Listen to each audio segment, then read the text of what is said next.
Want to dominate on both sides of the ball in college football 25? We're breaking down exactly how to mold the ultimate two-way superstar. First, hit up the Create a Player mode. This is where your two-way legend begins. Focus on key attributes. Speed, agility, and stamina are crucial for excelling on offense and defense. Pump up those stats. Don't neglect strength either, especially if you're envisioning a player who can shed blocks or break tackles. A balanced approach here is key, but favor athleticism.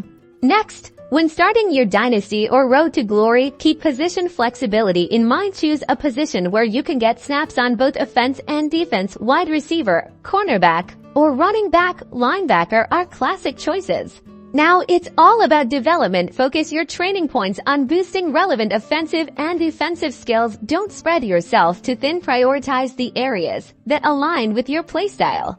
During gameplay, look for opportunities to contribute on both sides of the ball. If you're a WRCB, make sure your coach knows you can play both ways. Request to be subbed in strategically. Charm your coach. Convince your coach to play you on both sides of the ball. Be sure to let him know with how fast your progression is going and your excitement to play both sides of the ball. And that's it. Follow these steps and you'll be well on your way to creating a dominant two-way player in college football 25. Now go out there and leave your mark on both sides of the field.